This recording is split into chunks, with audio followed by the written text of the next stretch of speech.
नमस्कार फ्रेंड्स, ज्योति क्लासेस में आप सभी का एक बार फिर से स्वागत है। हेलो दोस्तों, कैसे हैं आप सभी? आई होप आप सभी बहुत ही अच्छे होंगे, स्वस्थ होंगे, स्टडी अपनी कंटिन्यू कर रहे होंगे। चलते हैं हमारी आज की मॉर्निंग की क्लास की तरफ। सभी को सुप्रभात, गुड मॉर्निंग। देखते हैं आज के दिन क्या है कुछ खास। आज है 8 सितंबर और 8 सितंबर को कौन सा विशेष दिवस हम मनाते हैं उसके बारे में चर्चा करेंगे। देन चलते हैं आज की क्लास की तरफ।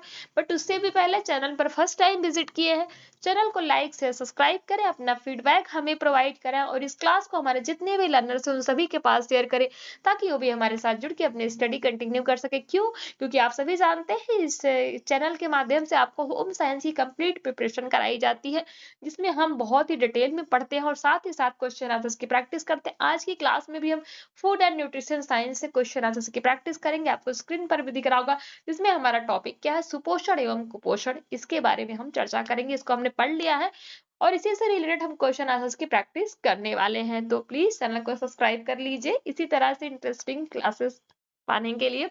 चलिए विदाउट टाइम वेस्ट किए स्टार्ट करते हैं आज की क्लास। तो आज की क्लास शुरुआत करेंगे आज के दिन से। तो 8 सितंबर को कौन सा दिवस मनाया जाता है? तो 8 सितंबर को फ्रेंड्स अंतरराष्ट्रीय साक्षरता दिवस यानी कि इंटरनेशनल लिटरेसी डे के रूप में मनाया जाता है। इसकी शुरुआत कब हुई आपको पता होना चाहिए। 1966 में इसकी शुरुआत हुई और किसने की? तो यूनेस्को ने की थी। इसका उद्देश्य क्या है? तो इस दिवस को मनाने का उद्देश्य दुनिया भर में शिक्षा के महत्व को बढ़ाना और निरक्षरता को खत्म करना। हर साल इस दिन पर अलग अलग थीम रखी जाती ताकि लोगों को जागरूक किया जा सके। और 2025 में 8 सितंबर यानी कि इंटरनेशनल लिटरेसी डे की थीम क्या है? तो promoting literacy in the digital era. क्या है थीम इस बार की? तो promoting literacy in the digital era, अर्थात डिजिटल युग में साक्षरता को बढ़ावा देना। ये है 2025 इंटरनेशनल लिटरेसी डे की थीम। आई होप आज के दिवस से रिलेटेड जितने भी हमने पॉइंट पढ़े वो आपको अच्छे समझ में आ गए होंगे। अब चलते हैं हमारी क्लास की तरफ। तो क्लास स्टार्ट करते हैं हमारा एमसीक्यूज से और इसमें फ्रेंड्स हम टोटल 50 क्वेश्चन आंसर्स की प्रैक्टिस करेंगे, जिसमें आपके 20 एमसीक्यूज होंगे, 20 आपके अति लघु उत्तरी होंगे और 10 आपके लघु उत्तरी प्रश्न होंगे। जैसा कि आप सभी जानते हैं अभी आपका एलटी का एग्जाम होने वाला है, तो उसमें आपको जो है रिटन एग्जाम भी देना है, तो इसीलिए एमसीक्यूज के साथ साथ आपको अति लघु उत्तरी और लघु उत्तरी के पैटर्न भी हम प्रोवाइड करा रहे हैं। और हाँ, क्लास देखिएगा मत, साथ साथ लाइक भी अवश्य कीजिए, अपना फीडबैक भी हमें दीजिएगा कि जो जो क्वेश्चन आज आपके लिए आए हैं वो आपने पढ़े हैं कि नहीं अपनी क्लास में जो हमने आपको क्लासेस कराई हुई है सुपोषण एवं कुपोषण से रिलेटेड। तो स्टार्ट करते हैं बहुविकल्पी के साथ। क्वेश्चन 1 कहता है प्रोटीन ऊर्जा कुपोषण का कौन सा प्रकार है? जी हाँ, प्रोटीन ऊर्जा कुपोषण का कौन सा प्रकार है? तो आपको ऑप्शन दिख ही रहा होगा। ऑप्शन ए है क्वासियोरकर, ऑप्शन बी है beriberi, option C anaemia, option D scurvy. तो बताइए प्रोटीन ऊर्जा कुपोषण का कौन सा प्रकार है? तो आंसर क्या हो जाएगा? क्वासी और कर। विटामिन ए की कमी से कौन सा रोग होता है? विटामिन ए पढ़ा है ना हमने। तो विटामिन ए की कमी से कौन सा रोग होता है? आप सभी को पता है विटामिन ए की कमी से कौन सा रोग होता है? नाइट ब्लाइंडनेस यानी कि रतौंधी। ना तो स्कर्वी होता है, रिकेट्स, ना ही पेलाग्रा। तो आप बताइए, इसमें 3 ऑप्शन और है। स्कर्वी नामक रोग किसकी कमी से होता है? रिकेट्स किसकी कमी से होता है? पेलाग्रा नामक रोग किसकी कमी से होता है? इन सभी रोगों के बारे में हमने पढ़ा है और किन की कमी से ये रोग होते हैं इसका भी हमने इस पे भी हमने चर्चा की है। तो विटामिन ए की कमी से कौन सा रोग होता है? राइट, नाइट ब्लाइंडनेस, जिसको हम रतौंधी बोलते हैं। क्वेश्चन 3 कहता है प्रोटीन का मूल घटक क्या है? जी हाँ, प्रोटीन का मूल घटक क्या है? Option A fatty acid, option B amino अम्ल, option C glucose and option D कहता है विटामिन। तो प्रोटीन का मूल घटक क्या है? आपका आंसर क्या हो जाएगा? ऑप्शन बी यानी अमीनो अम्ल। नेक्स्ट क्वेश्चन की तरफ चलते हैं। तो नेक्स्ट क्वेश्चन कहता है आयरन की कमी से कौन सी समस्या होती है? जी हाँ, आयरन की कमी से कौन सी समस्या होती है? 4 ऑप्शन आपके सामने है, अला आंसर भी आपको दिख रहे हैं। तो बताइए option A beriberi, option B anaemia, option C rickets, option D scurvy. तो आयरन की कमी से कौन सी समस्या होती है? आप सभी को पता है, हमने पढ़ा है ऑप्शन बी अनीमिया, जिसको हम रक्त अल्पता के नाम से हमने अपने क्लास में इसकी पढ़ाई की हुई कि रक्त अल्पता होता क्या है और किसकी डिफिशियंसी से ये रोग होता है। नेक्स्ट क्वेश्चन कहता है फूड पिरामिड का आधार किसे माना गया है? जी हाँ, अगेन रिपीट करूंगी, फूड पिरामिड का आधार किसे माना गया है? ऑप्शन ए वसा, option B protein, option C कहता है कार्बोहाइड्रेट, ऑप्शन डी विटामिन। तो फूड पिरामिड का आधार किसे माना गया है? आपका आंसर हो जाएगा option C carbohydrate. Next question देखते हैं, विटामिन डी की कमी से कौन सी बीमारी होती है? जी हाँ, विटामिन डी की कमी से कौन सी बीमारी होती है? Option A rickets, option B pellagra, option C कहता है अनीमिया, ऑप्शन डी घेंघा। तो हम सभी ने पढ़ा है विटामिन डी की कमी से कौन सी बीमारी होती है, अर्थात कौन सा रोग होता है। आपका आंसर क्या हो जाएगा? ऑप्शन ए रिकेट्स, जिसको हम सूखा रोग भी कहते हैं। तो विटामिन डी की कमी से कौन सी बीमारी होती है? रिकेट्स अर्थात सूखा रोग। ऑप्शन ए हमारा राइट आंसर हो जाएगा। नेक्स्ट क्वेश्चन है, भोजन का पाचन कहाँ से प्रारंभ होता है? स्टडी की जो हमारी क्लास थी उसी में हमने पढ़ा था भोजन का पाचन हम कहाँ से, हम जो भोजन ग्रहण करते हैं वो डाइजेशन की जो प्रक्रिया वो कहाँ से प्रारंभ हो जाती है। स्टार्ट ध्यान होगा आपको, जो हमने स्टडी की क्लास की थी उसमें हमने चर्चा किया था कि भोजन का जो पाचन क्रिया है, जो हम भोजन ग्रहण करते हैं उसकी पाचन क्रिया कहाँ से आपकी प्रारंभ होती है? ऑप्शन ए आमाशय, ऑप्शन बी आंत, ऑप्शन सी मुख, ऑप्शन डी कहता है यकृत अर्थात लीवर। तो बताइए भोजन का पाचन कहाँ से प्रारंभ होता है? ऑप्शन सी हमारा हो जाएगा मुख अर्थात माउथ से। जब हम खाना मुख में डालते हैं और उसको खाते हैं, इसीलिए बोलते हैं ना, खाने को चबा चबा के खाना चाहिए। जितना भी आप खाने को चबा चबा के खाएंगे आपकी जो पाचन क्रिया है उतनी ही अच्छी होगी। तो इसके अकॉर्डिंग आपका जो भोजन है वो कहाँ से पचना प्रारंभ कर देता है? आपके मुख से, यानी कि खाने से ही। ऑप्शन सी हमारा राइट आंसर हो जाएगा। रफेज का मुख्य कार्य क्या है, जिसको हम फाइबर्स बोलते हैं?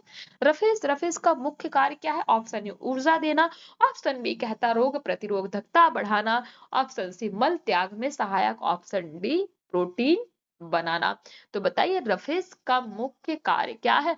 तो मल त्याग में सहायक होता है। जिनको कॉन्स्टिपेशन की प्रॉब्लम होती है, अगर वो अपने डाइट में रफेज को शामिल करते हैं यानी कि फाइबर्स को लेते हैं, तो उनसे क्या होता है, कॉन्स्टिपेशन की प्रॉब्लम उनकी सही हो जाती है।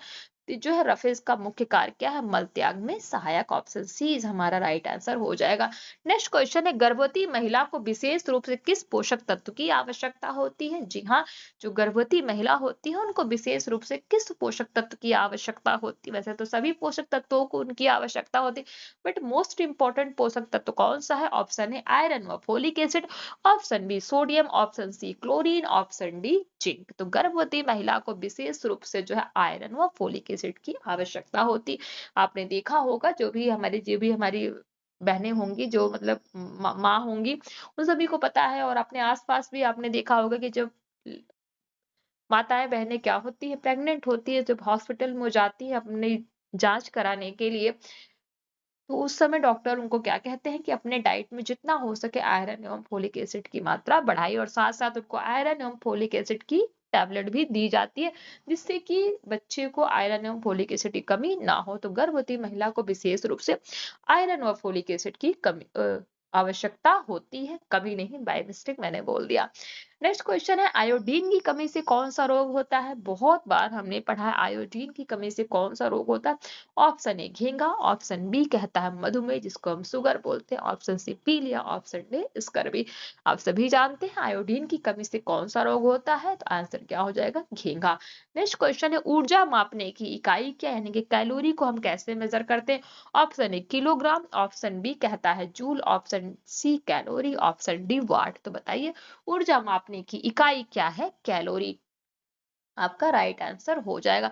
दूध में कौन सा प्रमुख प्रोटीन पाया जाता है? जी हाँ, दूध में प्रमुख प्रोटीन कौन सा पाया जाता है? ऑप्शन है albumin, option B casein, option C haemoglobin, option D कहता है कोलेजन। तो दूध में कौन सा प्रमुख प्रोटीन पाया जाता है? ऑप्शन बी कहता है कैसीन, यानी कि कैसीन नामक जो प्रमुख प्रोटीन है वो दूध में पाया जाता है। According to question option B हमारा राइट आंसर हो जाएगा। नेक्स्ट क्वेश्चन की तरफ चलते हैं, तो कौन सा विटामिन रक्त के थक्के जमाने में सहायक है? Option A vitamin K, option B vitamin B 1, option C vitamin A, option D vitamin E. तो बताइए कौन सा विटामिन रक्त के थक्के जमाने में सहायक है? आपका आंसर क्या हो जाएगा? विटामिन के, यानी कि ऑप्शन ए। ऑस्टोपोरोसिस रोग किसकी कमी से होता है? ऑस्टोपोरोसिस नामक रोग किसकी कमी से होता है? तो बताइए option A zinc, option B iodine, option C calcium, option D fluoride यानी कि क्लोराइड। तो बताइए ऑस्टियोपोरोसिस नामक किस खनिज की कमी से होता है? आपका आंसर क्या हो जाएगा? कैल्शियम की कमी से होता है। नेक्स्ट क्वेश्चन है विटामिन सी की कमी से कौन सा रोग होता है? बहुत बार हमने चर्चा की है, जब हम सीरीज कर रहे थे क्लास 6 to 12 उसमें भी हमने बहुत बार पढ़ा है, और अभी जो हमने ये सीरीज ये जब ना फूड एंड न्यूट्रिशन साइंस की जो हम बुक अभी स्टार्ट की, इसमें भी हमने बहुत बार स्कर्वी के बारे में पढ़ा है। तो विटामिन सी की कमी से कौन सा रोग होता है? स्कर्वी नामक रोग हो जाता है। और स्कर्वी रोग के लक्षण क्या है? कमेंट बॉक्स में लिख करके जाइएगा। हड्डियों के निर्माण हेतु प्रमुख खनिज क्या है? यानी कि कौन सा ऐसा खनिज है जो हड्डियों के निर्माण में मुख्य रूप से आवश्यक है? तो ऑप्शन है iodine, option B calcium, option C iron, option D कहता है सोडियम। तो हड्डियों के निर्माण हेतु प्रमुख खनिज क्या है? कैल्शियम आपका राइट आंसर हो जाएगा, आप सभी को पता है। नेक्स्ट क्वेश्चन है प्याज और लहसुन किस खनिज का अच्छा स्रोत है? ऑप्शन है iodine, option B sulphur, option C कहता है पोटेशियम, ऑप्शन डी जिंक। तो प्याज और लहसुन में मुख्य रूप से क्या पाया जाता है? सल्फर। तो ऑप्शन बी आपका राइट आंसर हो जाएगा। नेक्स्ट क्वेश्चन की तरफ चलते हैं, तो कहता है कि क्वाशियोरकर में किस पोषक तत्व की कमी होती है? यानी कि जब क्वाशियोरकर नामक रोग होता है, किस पोषक तत्व की कमी से क्वाशियोरकर रोग होता है? Option A carbohydrate, option B protein, option C वसा, ऑप्शन डी विटामिन के। तो क्वाशियोरकर नामक रोग किसकी कमी से होता है? आप सभी जानते हैं ऑप्शन बी प्रोटीन की कमी से क्वाशियोरकर नामक रोग होता है। नेक्स्ट क्वेश्चन है मेरिस्मस किस आयु वर्ग में अधिक होता है? मेरिस्मस के बारे में हमने पढ़ा था, तो बताइए ऑप्शन स्कूल जाने वाले बच्चे, ऑप्शन बी शिशु एवं छोटे बच्चे, ऑप्शन सी गर्भवती स्त्रियां, ऑप्शन डी वृद्ध लोग। तो बताइए मेरिस्मस नामक रोग किस आयु वर्ग में सबसे अधिक होता है? आपका आंसर क्या हो जाएगा? ऑप्शन बी जो शिशु यानी कि नवजात बच्चे होते हैं, जो नवजात शिशु होते न्यू बॉर्न बेबी और छोटे बच्चों में मेरिस्मस नामक रोग अत्यधिक मात्रा में पाया जाता है। तो ऑप्शन बी हमारा राइट आंसर हो जाएगा। सुपोषण का सीधा अर्थ क्या है? आपसे किसी ने पूछा कि न्यूट्रिशन से आप क्या समझते हैं, अर्थात सुपोषण का मीनिंग क्या है? ऑप्शन ए भोजन का अभाव, ऑप्शन बी संतुलित एवं पर्याप्त पोषण, ऑप्शन सी प्रोटीन की अधिकता, ऑप्शन डी केवल वसा युक्त भोजन। तो ऐसा तो है नहीं, सुपोषण का सीधा अर्थ क्या है? संतुलित व पर्याप्त भोजन। ऑप्शन बी इज हमारा राइट आंसर हो जाएगा। तो फ्रेंड्स हमने किए 20 एमसीक्यूज बहुविकल्पी प्रश्न। अब चलते हैं अति लघु उत्तरीय यानी कि very short answer type question देखते हैं। तो क्वेश्चन वन है सुपोषण क्या है? अभी जो हमने बहुविकल्पी में देखा वही क्वेश्चन आ गया। सुपोषण क्या है? तो आप बता सकते हैं सुपोषण हो वह पर्याप्त पोषक तत्वों की उपलब्धता को ही क्या कहते हैं? सुपोषण कहते हैं। या सुपोषण क्या है? संतुलित व पर्याप्त पोषक तत्वों की उपलब्धता को ही सुपोषण कहते हैं। क्वेश्चन 2 कुपोषण किसे कहते हैं? तो पोषक तत्वों की कमी या असंतुलन की स्थिति को कुपोषण कहते हैं। क्वेश्चन 3 प्रोटीन ऊर्जा कुपोषण की दो बीमारियों के नाम लिखिए। यानी कि प्रोटीन ऊर्जा कुपोषण से कौन सी दो बीमारियां होती है उनके नाम लिखिए। तो पहला हो जाएगा आपका क्वासियोरकर और दूसरा जो रोग है वो क्या है? मेरिस्मस। क्वेश्चन फोर्थ है संतुलित आहार की परिभाषा दीजिए। बैलेंस डाइट क्या होता है? तो जिस आहार में सभी पोषक तत्व उचित मात्रा में हो उसे ही संतुलित आहार कहा जाता है। क्वेश्चन फिफ्थ है आयरन की कमी से कौन सा रोग होता है? अभी हमने बहुविकल्पी में देखा, तो आपका आंसर क्या हो जाएगा कि आयरन की कमी से अनीमिया नामक रोग हो जाता है। क्वेश्चन सिक्स विटामिन ए की कमी से कौन सा विकार उत्पन्न होता है? ये भी हमने बहुविकल्पी में देखा रतौंधी, जिसको हम क्या कहते हैं? Night blindness. क्वेश्चन सेवन थे क्वासियोरकर रोग किस कारण से होता है? प्रोटीन की कमी से, इसको भी हमने पढ़ा। मेरिस्मस का मुख्य कारण क्या है? यानी कि मेरिस्मस नामक रोग क्यों होता है? तो आंसर क्या हो जाएगा? ऊर्जा व प्रोटीन दोनों की कमी से। यानी कि अगर आपके शरीर में ऊर्जा और प्रोटीन दोनों की कमी होती है तभी क्या है? मेरिस्मस नामक रोग उत्पन्न होता है। क्वेश्चन नाइन था रफेज का एक मुख्य कार्य लिखिए। मल त्याग में सहायक, अभी जस्ट हमने पढ़ा। क्वेश्चन 10 हड्डी और दांतों के लिए आवश्यक प्रमुख खनिज खनिज कौन सा है? आप सभी को पता है आंसर क्या हो जाएगा? आंसर हो जाएगा कैल्शियम। क्वेश्चन 11 गर्भवती महिलाओं के लिए विशेष रूप से कौन से दो पोषक तत्वों की आवश्यकता होती है? जस्ट वही अभी हमने पढ़ा, आयरन और फोलिक एसिड। आयोडीन की कमी से कौन सा रोग होता है? घींगा यानी कि ग्वाइटर जिसको बोलते हैं। शिशुओं के लिए सर्वश्रेष्ठ आहार कौन सा होता है? यानी कि बच्चों के लिए सर्वश्रेष्ठ आहार कौन सा होता है? आपका आंसर क्या हो जाएगा? शिशुओं के लिए सर्वश्रेष्ठ आहार कौन सा होता है? माँ का दूध। क्वेश्चन 14 है विटामिन सी किस प्रकार के खाद्य पदार्थों में पाया जाता है? यानी कि कौन कौन से खाद्य पदार्थों में विटामिन सी पाया जाता है? वैसे आप सभी जानते हैं जितने भी हमारे खट्टे फल होते हैं, सब्जियां होती हैं, सभी विटामिन सी पाया जाता है। तो कुछ आपको एग्जाम्पल के तौर पे लिखे हुए नींबू, आंवला, संतरे जितने भी हमारे खट्टे फल हैं उन सभी में विटामिन सी पाया जाता है। क्वेश्चन 15, असंतुलित आहार से क्या समस्या उत्पन्न होती है? यानी कि आप अनबैलेंस डाइट अगर लेते हैं उससे क्या समस्या हो सकती है? तो कुपोषण व रोगों की संभावना होती है। यानी कि कुपोषण और कई सारी बीमारियों की संभावना होती है कब? जब आप असंतुलित आहार ग्रहण करते हैं। क्वेश्चन 16 है, विटामिन डी का मुख्य कार्य क्या है? विटामिन डी क्यों आवश्यक है? उसका मुख्य कार्य क्या है? तो हड्डी व दांतों को मजबूत बनाना ही क्या है? विटामिन डी का मुख्य कार्य है। क्वेश्चन 17 थे, प्रोटीन का मुख्य कार्य बताइए। वृद्धि यानी कि ग्रोथ में हेल्प करता है, ऊतक निर्माण एवं शरीर की जो टूट फूट होती है उनकी मरम्मत में भी प्रोटीन क्या करता है? हेल्प करता है। तो प्रोटीन का मुख्य कार्य क्या होगा? वृद्धि, ऊतक निर्माण एवं मरम्मत। क्वेश्चन 18 देखते हैं, ऊर्जा की माप की सामान्य इकाई क्या है? ऊर्जा मापने की सामान्य इकाई वो जस्ट हमने बहुविकल्पी में भी किया था, आंसर क्या हो जाएगा? कैलोरी। क्वेश्चन 19, संतुलित आहार में कार्बोहाइड्रेट, प्रोटीन और वसा का सामान्य अनुपात कितना होना चाहिए? हमने संतुलित आहार पढ़ा, बहुत इंपॉर्टेंट क्वेश्चन है क्या कि संतुलित आहार में कार्बोहाइड्रेट कितना होना चाहिए, प्रोटीन और वसा का सामान्य अनुपात कितना होना चाहिए? तो कार्बोहाइड्रेट 60 टू 65%, प्रोटीन की मात्रा 10 टू 15% और वसा 20 टू 25% होना चाहिए, जो सामान्य लोगों में जनरल देखा जाता है। वैसे तो वेट और एज के हिसाब से इनकी मात्रा घटती बढ़ती रहती, बट सामान्यता इतना होना चाहिए। क्वेश्चन 20 है, दूध को संपूर्ण आहार क्यों कहते हैं? हम क्यों कंप्लीट फूड कहते हैं दूध को? क्योंकि इसमें प्रोटीन, वसा, कार्बोहाइड्रेट, विटामिन और खनिज सभी पोषक तत्व पाए जाते हैं। जी हाँ, दूध एक ऐसा आहार है जिसके अंदर सारे ही खनिज तत्व पाए जाते हैं। प्रोटीन, वसा, कार्बोहाइड्रेट, विटामिन और खनिज सारे ही तत्व पाए जाते हैं, इसीलिए दूध को क्या कहा जाता है? संपूर्ण आहार कहा जाता है। तो ये हमारे very short answer type questions भी कंप्लीट होते हैं। नेक्स्ट आ जाते हैं, हमारा लघु उत्तरी थोड़ा सा आपको दिखा देती हूँ मैं। तो संतुलित आहार की विशेषताएं लिखिए, आप सभी जानते हैं, आंसर क्या हो जाएगा? सभी पोषक तत्व उपयुक्त मात्रा में जिसमें उपस्थित हो, उम्र, कार्य व स्वास्थ्य के अनुसार रोग प्रतिरोधक क्षमता बढ़ाए और शरीर को ऊर्जा, वृद्धि और मरम्मत में सहायक हो। तो ये हमने देखा क्या संतुलित आहार की विशेषताएं। क्वेश्चन 2, क्वाशियोरकर और मेरिस्मस में अंतर बताइए। क्वाशियोरकर और मेरिस्मस में अंतर बताइए। तो क्वाशियोरकर केवल प्रोटीन की कमी, बच्चे का पेट फूलना, शरीर में सूजन। ध्यान दीजिएगा, क्वाशियोरकर नामक रोग क्यों होता है? केवल प्रोटीन की कमी से होता है। और इसमें क्या होता है, जैसे हमने पढ़ा ना, क्वाशियोरकर जो है, जो हमारे नवजात शिशु होते हैं और छोटे बच्चे, इनमें ज्यादातर होता है। और ये किसके कारण होता है? तो केवल प्रोटीन की कमी से होता है। इसके लक्षण क्या है? बच्चे का पेट फूलना और शरीर में सूजन। मेरिस्मस ऊर्जा व प्रोटीन दोनों की कमी से होता है, इसमें भी बच्चे अत्यधिक दुबले पतले हो जाते हैं, इसके लक्षण है। तो ये हमने देखा क्वाशियोरकर और मेरिस्मस में क्या अंतर है। नेक्स्ट क्वेश्चन कहता है, कुपोषण के 3 प्रमुख कारण बताइए। क्यों कुपोषण होता है? आखिर कुपोषण होता क्यों है? कोई 3 कारण बताइए, आप स्क्रीन पर देख पा रहे होंगे। पहला हो जाएगा भोजन की कमी, अगर भोजन की कमी हो जाए तो भी कुपोषण हो जाता है। असंतुलित आहार, और तीसरा क्या है? बार बार होने वाले संक्रमण, यानी कि बार बार होने वाले जो संक्रामक बीमारियां हैं उनकी कमी से क्या होता है? कुपोषण हो जाता है। तो 3 हमने कारण देखे कुपोषण के, क्या क्या? भोजन की कमी, दूसरा असंतुलित आहार, तीसरा बार बार होने वाले संक्रमण। नेक्स्ट क्वेश्चन देखते हैं, प्रोटीन की भूमिका स्पष्ट कीजिए। आखिर हमारे लिए प्रोटीन क्या रोल प्ले करता है हमारे हेल्थ के लिए? तो बताइए, शरीर की वृद्धि, ऊतक निर्माण व मरम्मत, एंजाइम और हार्मोन बनाने में सहायक है।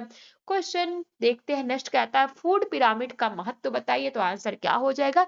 यह आहार समूहों का अनुपात दर्शाता है जिससे संतुलित आहार तैयार कर सके और स्वास्थ्य को अच्छा बनाकर रख सके। तो ये क्या है? फूड पिरामिड का महत्व। क्या महत्व है? कि फूड पिरामिड या आहार समूहों का अनुपात दर्शाता है कि कैसे अनुपात में आहार लिया जाना चाहिए जिसे संतुलित आहार तैयार कर सके और स्वास्थ्य को अच्छा बनाए रख सके।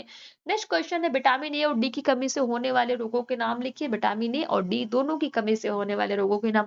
तो विटामिन ए की कमी से हम जानते हैं रतौंधी, नाइट ब्लाइंडनेस। विटामिन डी की कमी तो रिकेट्स, जो हड्डी में क्या होता है? हड्डियां टेढ़ी हो जाती हैं। नेक्स्ट क्वेश्चन कहता है, बच्चों की वृद्धि के लिए कौन सा पोषक तत्व आवश्यक है? तो protein, calcium, iron, vitamin A और डी1। जी हाँ, बच्चों की वृद्धि के लिए कौन सा पोषक तत्व आवश्यक है? तो protein, calcium, iron, vitamin A और D1 बच्चों की वृद्धि के लिए आवश्यक है। नेक्स्ट क्वेश्चन है, पोषण एवं स्वास्थ्य का संबंध स्पष्ट कीजिए। सुपोषण स्वास्थ्य को अच्छा रखता है और रोग प्रतिरोधक क्षमता को बढ़ाता है, जबकि कुपोषण से बीमारियों का खतरा बढ़ता है। तो क्वेश्चन क्या पूछा? पोषण एवं स्वास्थ्य का संबंध स्पष्ट कीजिए। तो आंसर यही हो जाएगा, सुपोषण स्वास्थ्य को क्या करता है? अच्छा रखता है, रोग प्रतिरोधक क्षमता बढ़ाता है, जबकि कुपोषण से बीमारियों का खतरा बढ़ता है। नेक्स्ट क्वेश्चन है, दूध को संपूर्ण आहार क्यों कहा जाता है? क्योंकि दूध में सभी प्रमुख पोषक तत्व जैसे प्रोटीन, वसा, कार्बोहाइड्रेट, विटामिन एवं खनिज पर्याप्त मात्रा में होते हैं, इसीलिए दूध को संपूर्ण आहार कहा जाता है। नेक्स्ट क्वेश्चन की तरफ चलते हैं, ग्रामीण क्षेत्रों में कुपोषण से बचाव के उपाय लिखिए कि अगर आप गांव में रहते हैं तो वहां पे कैसे कुपोषण से बचाव कर सकते हैं। तो आंसर क्या हो जाएगा? सस्ते व स्थानीय संतुलित भोजन का प्रयोग करें, आयोडीन युक्त नमक ले, आंगनबाड़ी व मिड डे मील जैसी योजनाओं का पालन करें और पोषण जागरूकता अभियान चलाएं। तो इन सभी से क्या कर सकते हैं? ग्रामीण क्षेत्रों में कुपोषण से बचाव कर सकते हैं। इन सभी तरीकों को अपना के कौन कौन से? सस्ते व स्थानीय यानी कि जो सीजनल सब्जियां आ गई, फल आ गए, तो इनको ले हैं। आयोडीन युक्त नमक ग्रहण करें, आंगनबाड़ी और मिड डे मील जैसी योजनाओं का पालन करें और पोषण संबंधी जागरूकता अभियान चलाएं। तो ये हमने देखे फ्रेंड्स कुछ टॉप 50 क्वेश्चन आंसर, जिसमें कि हमने 20 एमसीक्यूज देखे, 20 अति लघु उत्तरीय देखे और 10 आपके देखे लघु उत्तरीय प्रश्न, जो कि सारे ही क्वेश्चन बहुत इंपॉर्टेंट थे और हमें नहीं लगता इसमें से एक भी ऐसा क्वेश्चन है जो कि हमने ना पढ़ा हो। जब हम क्लास कर रहे थे सुपोषण एवं कुपोषण चैप्टर 2 है ना हमारा, भोजन एवं पोषण विज्ञान में, तो उस क्लास में हमने ऐसा नहीं, मुझे लगता कि ऐसा कोई भी क्वेश्चन मैंने ऐड किया है जो हमने ना पढ़ा हो। तो बहुत टाइम लगा है इन क्वेश्चंस को बनाने में, आप सभी जानते हैं कि इस तरीके से क्वेश्चन बनाने में बहुत टाइम लगता है। तो प्लीज अपना फीडबैक हमें दीजिए और बताइए इन क्वेश्चंस में से कितने क्वेश्चंस आपको सही आपके हुए हैं। तो मैंने साथ ही साथ आपको आंसर भी प्रोवाइड करा दिए, बट 2-4 ऐसे प्रैक्टिस सेट कराऊंगी जिससे आपकी हैबिट बन जाए। देन हम आपको आंसर नहीं देंगे, आंसर लास्ट में होगा और आपसे क्वेश्चन क्वेश्चन पूछा जाएगा पोल के साथ। तो वो क्लास भी बहुत जल्द आएगी, पर थोड़ा सा कुछ प्रैक्टिस कर लेते हैं क्योंकि जस्ट अभी हमने ये स्ट्रेटेजी स्टार्ट ही की है, मतलब इस तरीके से क्वेश्चन आंसर की प्रैक्टिस करने। अन्यथा तो हम बुक से ही पढ़ते थे, बट मैंने कहा चलो बुक से तो पढ़ाई कर रहे हैं, बट क्वेश्चन आंसर्स को थोड़ा सा इंटरेस्टिंग बनाते हैं। तो बताइए क्लास कैसी लगी आपको, चीजें कितनी समझ में आई और इसमें से कितने क्वेश्चन आपके सही हुए हैं, कितने आपके गलत हुए हैं, और कौन सा ऐसा टॉपिक है आप बताइए जो अगर आपने क्लास हमारी प्रॉपर देखी है कि जो कि आपने ना पढ़ा हो। आई होप आपने सारी ही टॉपिक पढ़े, क्योंकि मैंने इसमें से ऐसा कोई क्वेश्चन ही आपको नहीं डाला जो मैंने ना पढ़ाया हो। मैंने सब कुछ पढ़ाया, जो पढ़ाया वही एज अ क्वेश्चन के रूप में आपको प्रोवाइड कराया है। तो आज की क्लास को यहीं तक करते हैं फ्रेंड। थोड़ा सा मुझे कोल्ड है, आवाज से भी आपको लग रहा होगा, मेरी वॉइस भी थोड़ी चेंज है, बट डोंट माइंड, हमें डेली पढ़ना है, ठीक है, डेली अपनी क्लास करनी है, चाहे थोड़ा कम चाहे ज्यादा। हो सकता है आज इवनिंग की क्लास आपकी ना हो, क्योंकि मुझे तबीयत थोड़ी ठीक नहीं लग रही हो और लग रहा है कि कोल्ड थोड़ा ज्यादा ही होने वाला है। तो अगर क्लास नहीं होगी तो आप समझ जाइएगा तबीयत थोड़ी ठीक नहीं है, अन्यथा कोशिश करूंगी प्रोवाइड कराने की, नहीं तो जब भी होगा आपको मैं इन्फॉर्म करूंगी। तो मिलते हैं हमारी नेक्स्ट क्लास में, तब तक के लिए जय हिंद, नमस्कार, हंसते रहिए, मुस्कुराते रहिए, एक दूसरे की हेल्प करते रहिए, और स्क्रीन पर जो आपको दिख रहा है like share and subscribe channel को अवश्य कीजिए, अपना फीडबैक हमें प्रोवाइड कराइए। धन्यवाद।